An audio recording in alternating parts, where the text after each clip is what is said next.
সুপ্রিয় দর্শকবৃন্দু, আসসালামু আলাইকুম রহমতুল্লাহি ওয়া বারাকাতুহু। প্রীতি ও শুভেচ্ছা নেবেন। আশা করি সকলেই ভালো আছেন। জুলাই অগাস্ট গণ অভ্যুত্থান পরবর্তী বাংলাদেশের ডক্টর ইউনূসের যে নেতৃত্বাধীন অন্তর্বর্তীকালীন সরকার, সেই সরকারের দায়িত্বে যারা রয়েছিলেন তারা তখন জোর গলায় বলেছিলেন যে বাংলাদেশে জঙ্গিবাদ বলতে এখন কিছু নেই। অতীতেও এটি নিয়ে নাটক হয়েছে। তো ত্রয়োদশ জাতীয় সংসদ নির্বাচনের মধ্য দিয়ে বিএনপি নেতৃত্বাধীন জোট যে সরকার পরিচালনা করছে, সম্প্রতি সেই জঙ্গি সংগঠনের উৎপাত বলতে গেলে আবার শুরু হয়েছে। সর্বশেষ আজকে দেশের সবগুলো বিমানবন্দরে সর্বোচ্চ সতর্কতা জারি করা হয়েছে এবং এর আগে দেশের গুরুত্বপূর্ণ স্থাপনাগুলোতে জঙ্গি হামলা হতে পারে এরকম সতর্ক করে আইনশৃঙ্খলা রক্ষাকারী বাহিনীকে সতর্ক থাকতে বলা হয়েছে। তো এই বিষয়টি নিয়ে ডেইলি টাইমসে একটি প্রতিবেদন প্রকাশিত হয়েছে, যেটি বাংলাদেশের একটি বাহিনীর কিছু ব্যক্তিকে একটি জঙ্গি সংগঠনের সাথে সম্পৃক্ততার অভিযোগ আনা হয়েছে। এই প্রতিবেদনটির শিরোনাম করা হয়েছে যে জঙ্গি সম্পৃক্ততা বিমান বাহিনীতে শুদ্ধি অভিযান, যেটি গতকালকে প্রকাশিত হয়েছে। এটি হচ্ছে প্রতিবেদনটির শিরোনাম। আর প্রতিবেদনটি বিস্তারিত বলছে যে নিষিদ্ধ জঙ্গি সংগঠন তেহরিক-ই-তালেবান পাকিস্তানের টিটিপি আস্তানায় চট্টগ্রামের বিমান ঘাঁটি থেকে নিখোঁজ একজন ওয়ারেন্ট অফিসারের সন্ধান পাওয়া গেছে। এই চাঞ্চল্যকর তথ্যের পর বিমান বাহিনীর অভ্যন্তরে উগ্রবাদী সংশ্লিষ্টতা খতিয়ে দেখতে শুরু হয়েছে ব্যাপক তদন্ত। একই সঙ্গে বাহিনীতে শুরু হয়েছে শুদ্ধি অভিযান। নিরাপত্তা ও গোয়েন্দা ইউনিটের একাধিক সূত্র এই তথ্য নিশ্চিত করেছে। সংশ্লিষ্ট সূত্রগুলো জানায়, এ ধরনের ঘটনায় গত এক সপ্তাহে বিমান বাহিনীর 20 জনেরও বেশি সদস্যকে আটক করা হয়েছে। চিন্তা করে দেখুন যে বাংলাদেশ বিমান বাহিনীর মতো একটি বাহিনীতে 20 জনের বেশি সদস্যকে এই অভিযোগে আটক করা হয়েছে। আটক হওয়াদের মধ্যে ওই ওয়ারেন্ট অফিসার ছাড়াও আছেন 2 জন স্কোয়াড্রন লিডার, 10 জন জুনিয়র কমিশনড অফিসার ও বিমান সেনা এবং একজন ইমাম। এই ঘটনার পর বিমান বাহিনীর বিভিন্ন ঘাঁটিতে সমন্বিত অভিযান চালানো হচ্ছে। বাহিনীর ভেতরে গত কয়েক মাস ধরে কোনো নিয়োগ নেটওয়ার্ক সক্রিয় ছিল কিনা তদন্তকারীরা তা খতিয়ে দেখছেন। এছাড়া কোনো স্পর্শকাতর তথ্য পাচার হয়েছে কিনা এবং বাংলাদেশ থেকে নিয়োগকৃত ব্যক্তিদের বিদেশে জঙ্গি কার্যকলাপে পাঠানো হয়েছে কিনা তাও খতিয়ে দেখা হচ্ছে। মূলত চট্টগ্রামের বিএএফ জহুরুল হক ঘাঁটিতে কর্মরত ওই ওয়ারেন্ট অফিসার কর্মস্থলে অনুপস্থিত থাকার পর থেকে তদন্ত শুরু হয়। তিনি প্রায় 2 মাস ধরে বিনা ছুটিতে নিখোঁজ ছিলেন। পরবর্তীতে টিটিপির একটি আস্তানা থেকে তাকে শনাক্ত ও গ্রেপ্তার করা হয়।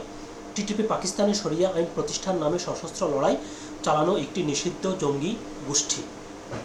এ বিষয়ে শনিবার রাতে আন্তঃবাহিনী জনসংযোগ পরিদপ্তরের আইএসপিআর পরিচালক সামিউদ্দৌলা চৌধুরীর সঙ্গে যোগাযোগ করা হয়। তিনি টাইমস অব বাংলাদেশকে জানান, তারা এ বিষয়ে কোনো মন্তব্য করবেন না। তিনি আরও জানান, এ বিষয়ে কোনো মন্তব্যের প্রয়োজন হলে তারা পরবর্তীতে তা জানাবেন। অর্থাৎ তিনি এ বিষয়ে যেমন কোনো মন্তব্য করেননি, তেমনি আবার তিনি বিষয়টি নিয়ে যে প্রতিবেদনে এখানে যেটি উঠে এসেছে সেগুলো আবার তিনি অস্বীকারও করেননি। তিনি তো এটাও বলতে পারতেন যে না, এগুলো ভিত্তিহীন বা খবরগুলো সঠিক নয়, তিনি কিন্তু সেটি বলেননি। তো তিনি বলছেন তিনি মন্তব্য করবেন না। অর্থাৎ এর মধ্য দিয়ে এই প্রতিবেদনের যে সত্যতা সেটি স্বীকার করা হলো। বাংলাদেশে টিটিপির তৎপরতার বিষয়টি প্রথম সামনে আসে গত বছর। তখন গণমাধ্যমে খবর প্রকাশ হয় যে অন্তত 4 জন বাংলাদেশি টিটিপির হয়ে লড়াই করার সময় পাকিস্তানের সেদেশের বাহিনীর হাতে নিহত হয়েছেন। পুলিশ সূত্রে জানা গেছে আরও বেশ কয়েকজন বাংলাদেশি পাকিস্তানে গিয়ে এই গোষ্ঠীর হয়ে যুদ্ধ করছেন। তদন্তকারীরা জানান, আটক হওয়া ওয়ারেন্ট অফিসারকে জিজ্ঞাসাবাদ করে গুরুত্বপূর্ণ তথ্য পাওয়া গেছে। তার দাবি অনুযায়ী বেশ কয়েকজন বাংলাদেশি পাকিস্তানে গিয়ে টিটিপিতে যোগ দিয়েছেন এবং সেখানে লড়াইয়ে অংশ নিয়েছেন। এই তথ্যের ভিত্তিতে নিরাপত্তা সংস্থাগুলো বিএএফ ঘাঁটি জহিরুল হক, বিএএফ ঘাঁটি AK খন্দকার এবং বিএএফ ঘাঁটি মতিউর রহমানে অভিযান চালায়। প্রাথমিক তদন্তে দেখা গেছে, কক্সবাজারের একটি ইউনিট সহ বিভিন্ন স্কোয়াড্রনের সদস্যদের সঙ্গে এর যোগসূত্র থাকতে পারে, তবে কার কতটুকু সংশ্লিষ্টতা রয়েছে তা এখনও যাচাই করা হচ্ছে। আটক ওয়ারেন্ট অফিসার দাবি করেন, কয়েক মাস ধরে টিটিপির জন্য সদস্য সংগ্রহের কাজ চলছিল। এই প্রক্রিয়ায় বিমান বাহিনীর আরও সদস্য জড়িত থাকতে পারেন বলে তদন্তকারীরা ধারণা করছেন। সূত্র জানায়, বিএএফ ঘাঁটির একটি মসজিদের ইমামকে এই চক্রের মূল রিক্রুটার বা নিয়োগকারী হিসেবে সন্দেহে আটক করা হয়েছে। তদন্ত সংশ্লিষ্ট সূত্র জানা গেছে, আগে এই ঘটনার সঙ্গে জড়িত থাকতে পারেন এমন অন্তত 6 জন ওয়ারেন্ট অফিসার বর্তমানে দেশের বাইরে রয়েছেন। ধারণা করা হচ্ছে তারা তুরস্ক, পাকিস্তান, নিউজিল্যান্ড ও পর্তুগালে পালিয়ে গেছেন। এটি তদন্ত প্রক্রিয়াকে আরও জটিল করে তুলেছে এবং ঘটনার একটি আন্তর্জাতিক যোগসূত্র তৈরি করেছে।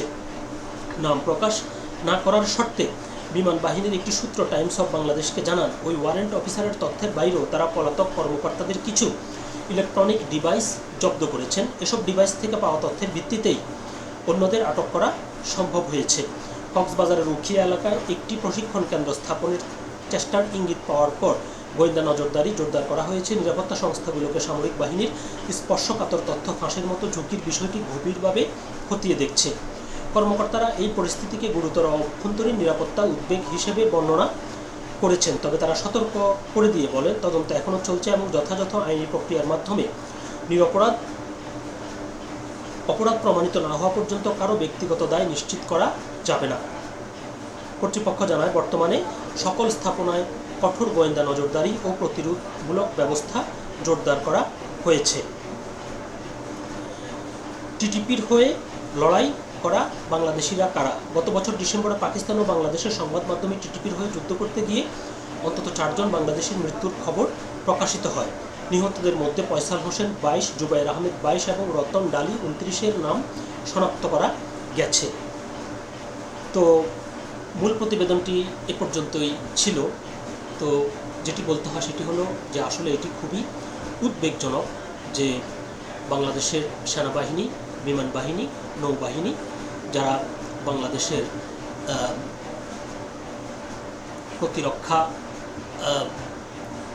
কাজে নিয়োজিত রয়েছেন, তো এরকম একটি বাহিনীর ভিতরে যদি উগ্রপন্থীরা ঢালপালা মেলে তাহলে এটি ভবিষ্যতের জন্য খুবই একটি অশনি সংকেত।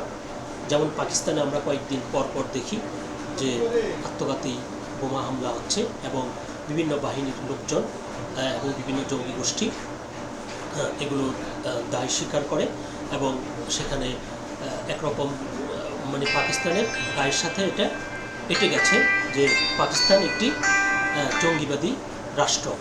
তো বাংলাদেশে যদি এটি এখনই অঙ্কুরে যদি বিনষ্ট করা না হয় তাহলে পরিস্থিতি আরও সামনের দিনগুলোতে আরও খারাপের দিকে যাবে আশা করছি। যেহেতু সরকার বিষয়টি নিয়ে খুবই গুরুত্ব সহকারে মাঠে নেমেছে এবং এটি শেষ পর্যন্ত অঙ্কুরেই বিনষ্ট হবে। সকল ভালো থাকবেন, সুস্থ থাকবেন। আল্লাহ হাফেজ।